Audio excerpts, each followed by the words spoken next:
अस्सलाम वालेकुम friends, welcome back to another video.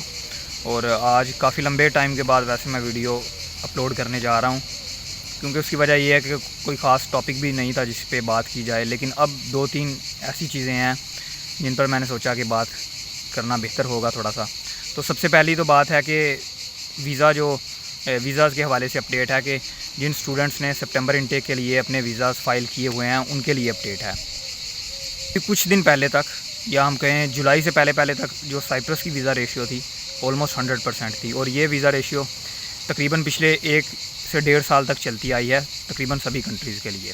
लेकिन अब फाइनली, जैसा कि एज़ एक्सपेक्टेड भी था, मैंने जब से वीडियोस बनाना स्टार्ट किए हैं, मैं शुरू से ये बात करता आया हूँ कि ये जो वीज़ा रेशियो साइप्रस ने 100% रखी हुई है, ये हमेशा के लिए नहीं रहने वाली। ये बात का आपको शायद सबको अंदाज़ा होगा, क्योंकि साइप्रस ने पहली बात तो बहुत लंबे टाइम के बाद वीज़ाज़ ओपन किए थे, स्टूडेंट वीज़ाज़।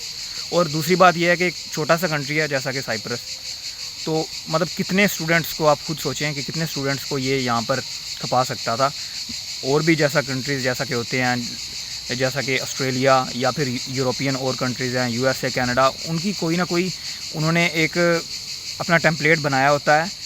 उनका प्लान होता है कि इतने स्टूडेंट्स को हमने आने देना है, और उसके बाद फिर रिस्ट्रिक्शंस शुरू हो जाती हैं। फिर वो 50-50 या फिर 60-70 इस तरह वीज़ा रेशियो शुरू हो जाती है। साइप्रस की बरल अभी भी जो है वीज़ा रेशियो वो 80 to 90% है।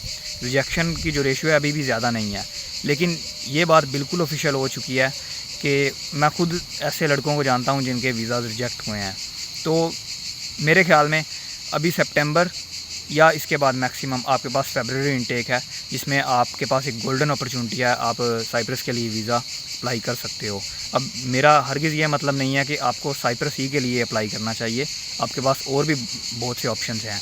ये बात मैं उनके लिए कर रहा हूँ जिनके पास ऑप्शन और कोई नहीं बचता। ये एक अलग डिबेट है कि यहाँ पर आना चाहिए या नहीं आना चाहिए।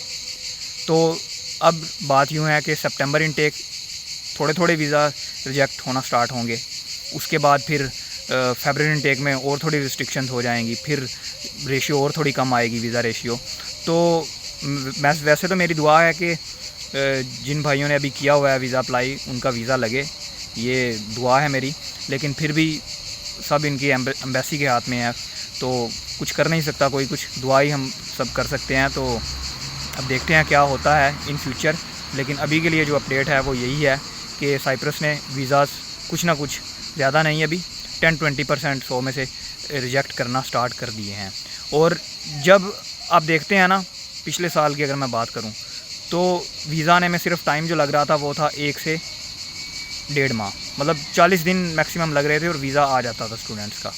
लेकिन अभी मैंने देखा था कि पिछले 3-4 महीने से बहुत ज़्यादा टाइम लग रहा था यहाँ पे। उसकी वजह ये थी कि बहुत ज़्यादा स्टूडेंट्स ने अप्लाई किया हुआ था, और अगर ज़्यादा स्टूडेंट्स अप्लाई कर रहे हैं तो ऑब्वियस सी बात है कि फिर छोटा सा एक कंट्री कितने स्टूडेंट्स को यहाँ पर खपा सकता है। हमने टाइम टेकिंग प्रोसेस होता है ज़्यादा, जब वीज़ा आने में ज़्यादा टाइम लगना स्टार्ट हो जाए तो फिर ये इंडिकेशन होता है कि अब अनकरीब जो है वो वीज़ा रिजेक्ट होना भी स्टार्ट होंगे। तो अभी यही गोल्डन अपॉर्चुनिटी है, ये आप अप्लाई करें जिनके लिए अभी साइप्रस ही ऑप्शन उनको नज़र आ रहा है। और दूसरे नंबर पर ये बात करनी थी कि साइप्रस जो है वो अब शेंजन से एक और स्टेप क्लोज़ हो चुका है। मैं फिर कहूँगा कि ये ऑफिशियल ख़बर अभी भी नहीं है कि शेंजन में साइप्रस शेंजन जोन में शामिल हो रहा है या नहीं।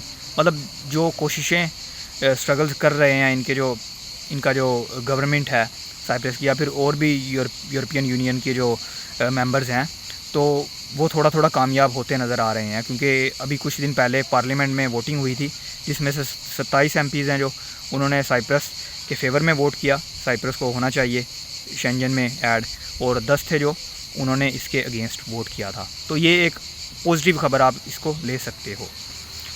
उसके बाद कुछ है नहीं ख़ास बताने के लिए आपको। तो बाकी आप अगर कुछ पूछना चाहें तो कमेंट्स में या फिर इंस्टाग्राम पे मैसेज कर सकते हैं। और एक बात और मैंने ज़रूरी करनी थी आपसे, वो ये थी कि एक रिक्वेस्ट थी आपसे कि जब आप कोई चीज़ आपने पूछनी हो इंस्टाग्राम पे, तो काइंडली जो है आप कोशिश किया करें कि 1 से 2 मैसेजेस में आप पूछ लिया करें अपनी बात। तो आप भाइयों में से जिसने भी कोई भी चीज़ पूछनी हो, तो उनसे एक रिक्वेस्ट यही है कि आप इंस्टा पे जब मैसेज करें तो काइंडली 1 से 2 वॉइस मेल में अपनी जितने भी आपके पास सवाल हों, जितने भी क्वेश्चन हों, वो पूछ लिया करें। अब ये फ़र्क नहीं पड़ता कि वॉइस मेल कितना लंबा है, 1 मिनट का है, 2 मिनट का है या फिर 3 मिनट का है। आपने जो पूछना है आप वॉइस मेल करें।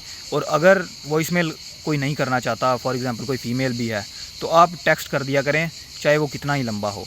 अब कुछ दोस्त हैं वो ऐसा करते हैं कि एक मैसेज पहले करते हैं, फिर मैं उनका रिप्लाई करता हूँ, फिर वो दूसरा मैसेज करेंगे, मतलब एक एक चीज़ पूछते हैं। तो इतना टाइम यहाँ आपको अंदाज़ा होगा कि इतना टाइम यहाँ पर नहीं होता, तो टाइम निकालना पड़ता है, ठीक है। तो आपके लिए भी यही बेहतर है कि आप सारी चीज़ें एक साथ पूछ लें। तो जब मैं फ़ारग हूँ तो आपका मैसेज देख के जो आपने चीज़ें पूछी हैं वो 1 से 2 मैसेज में आपका मैं रिप्लाई कर दूँ। तो यही बात मैंने आपसे करनी थी।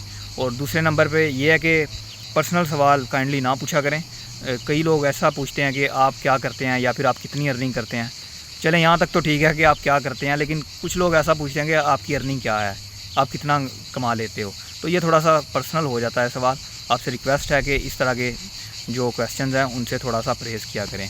बाकी इंशाल्लाह ताला जो भी आपने पूछना हो मैसेज किया करें। मैं आपको पता होगा कि रिप्लाई मैं सबका करता हूँ। देर थोड़ी हो सकती है क्योंकि फिर मैं वही बात करूँगा कि यहाँ पर मसरूफ़ियत होती है और आपको इस चीज़ का अंदाज़ा बखूब होगा।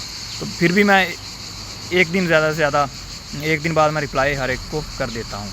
बाकी किसी नए वीडियो में अल्लाह हाफ़िज़।